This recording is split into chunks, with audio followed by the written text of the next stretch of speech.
ये कहानी है मेरे एक फ्रेंड की। एक बार मैं ऐसे ही हर रोज़ की तरह बैठकर पढ़ रहा था। टाइम यही कोई रात के करीबन 9 बजे थे। उसने मुझे फ़ोन किया और बोला कि आशीष भाई, मैं बहुत ज़्यादा परेशान हूँ और मेरा किसी भी चीज़ में ना मन ना लग रहा। जो भी काम करने जाता हूँ भाई वो हो ही नहीं पा रहा। यार तू मुझे किसी भी तरीके से मोटिवेट कर, मुझे ना पता कुछ भी, बस तू मुझे बूस्ट अप कर, मुझे ना पता भाई कुछ भी।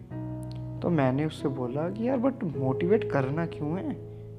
तो उसने मुझसे बोला कि ऐसा करने से मैं थोड़ा चार्ज फील करूँगा और फिर दोबारा अपने काम पर लग जाऊँगा। भाई तू बस कैसे भी कर मुझे चार्ज कर दे। अब आप लोगों को शायद लग रहा होगा कि क्या ये अजीब सी कन्वर्सेशन सुना रहा हूँ मैं। बट यार ये कहानी मेरे फ्रेंड की नहीं है, बल्कि ये कहानी हमारे इंडिया में करीबन 70 to 80% लोगों की है।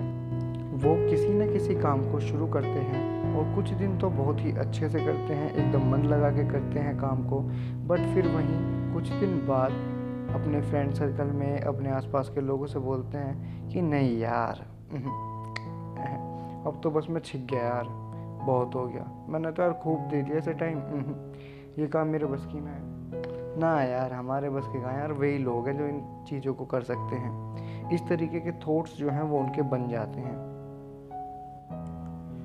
या फिर कुछ लोग अपने आसपास किसी एडवाइज़र को, किसी सलाहकार को ढूंढते हैं और सोचते हैं कि यार अब तो बस यही है जो हमारी नैया पार लगा सकता है, और इसी से कुछ सलाह वला ले लेंगे और अपना काम को कंटिन्यू कर देंगे।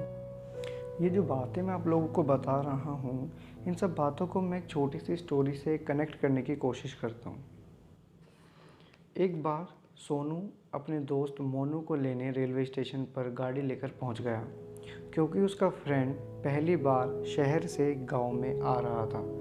तो सोनू जो था वो टाइम से पहले ही स्टेशन पर पहुंच गया और थोड़े टाइम बाद अपने फ्रेंड मोनू को लेकर अपने घर के लिए रवाना हो गया। दोनों अच्छे से अपने बचपन के किस्सों को याद कर रहे थे और काफ़ी खुश भी थे कि तभी अचानक गाड़ी ख़राब हो गई और गाड़ी बंद पड़ गई। सोनू ने काफ़ी स्टार्ट करने की कोशिश की, बट वो नहीं हो पाई और दोनों लोग गाड़ी से नीचे उतर गए।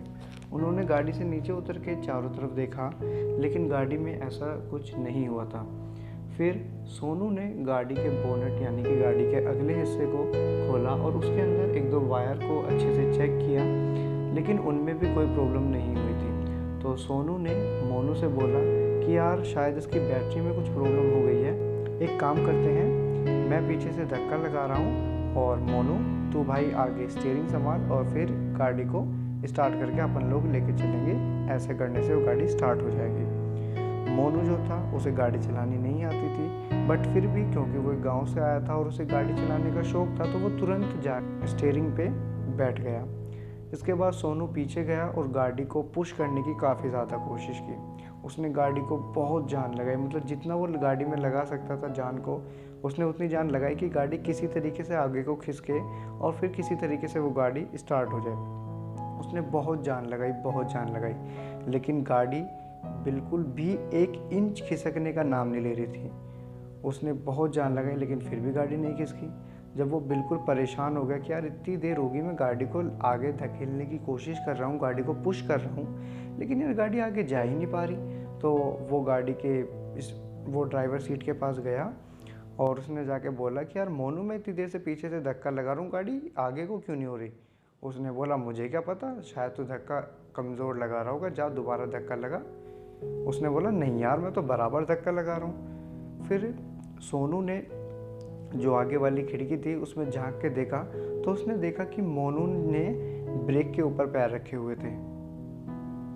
मोनू ने ब्रेक के ऊपर पैर रखे हुए थे। ये चीज़ देखने के बाद सोनू एकदम बौखला गया। उसने उससे बोला कि यार क्या है ये, मतलब मैं अपनी गाड़ी को, हम ताकि हम अच्छे से जर्नी पे पहुंच जाए, मैं अपनी गाड़ी को इतनी देर से पुश कर रहा हूँ और तू है कि तूने ब्रेक के ऊपर पैर रखे हुए हैं। एक काम कर, तू नीचे उतर, मैं स्टीयरिंग संभालूंगा और तू जाके पीछे से धक्का लगा। फिर सोनू ने मोनू को नीचे उतार दिया और मोनू ने जाके गाड़ी में पीछे से धक्का लगाया और फिर सोनू ने ड्राइविंग सीट पे बैठ के गाड़ी के क्लच, ब्रेक और रेस को एक अच्छे से रेशियो में यूज़ करते हुए उसने गाड़ी को स्टार्ट किया और दोनों लोग अपने घर पे सही टाइम से पहुंच गए।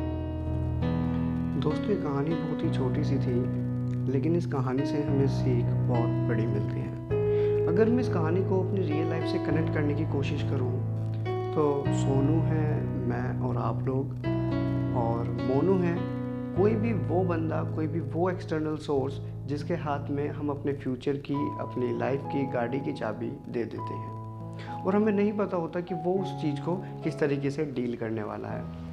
वो उसके साथ कुछ भी कर सकता है जो हम नहीं सोच सकते।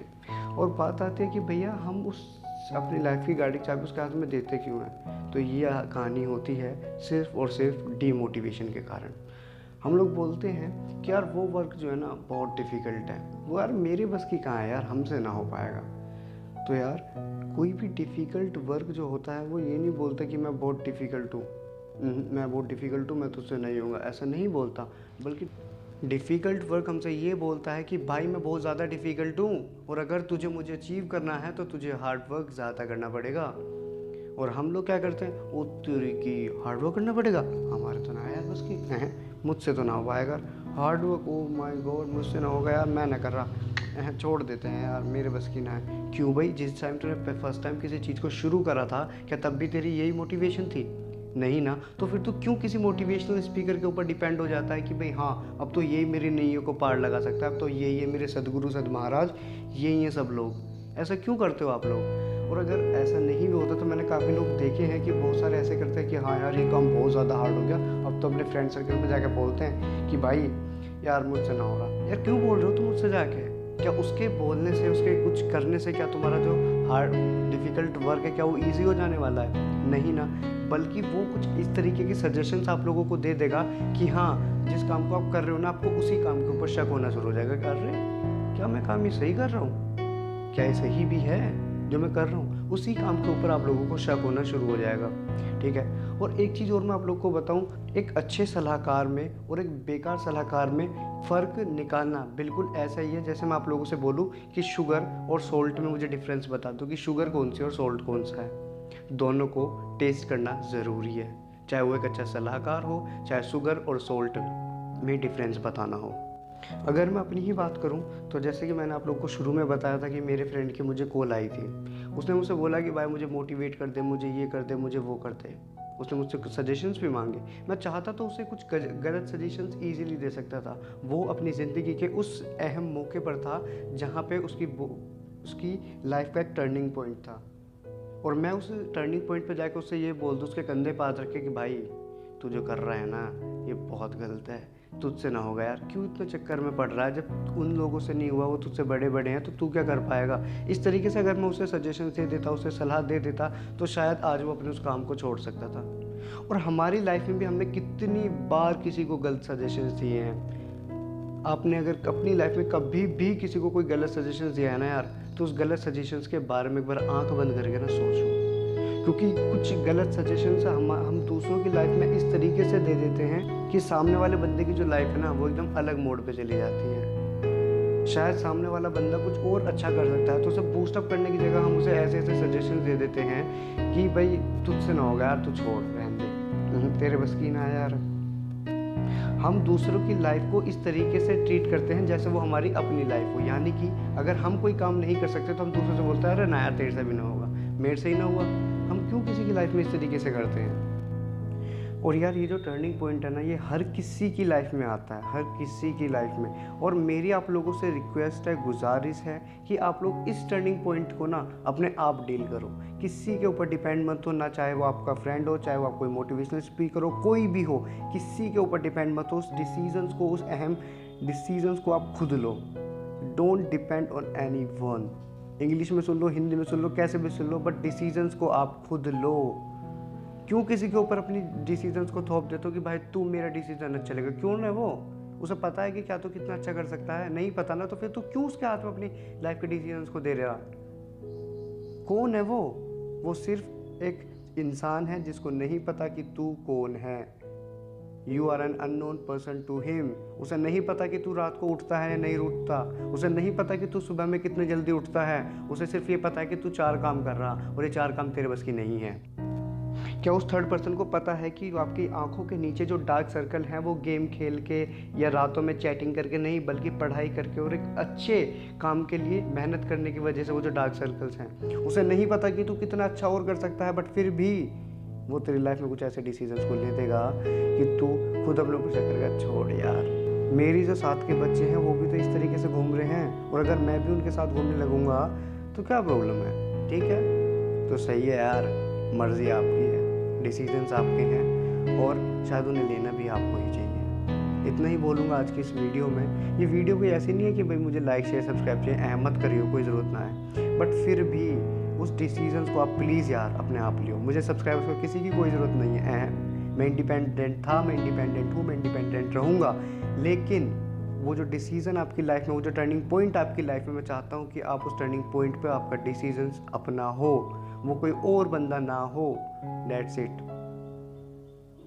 Thank you guys.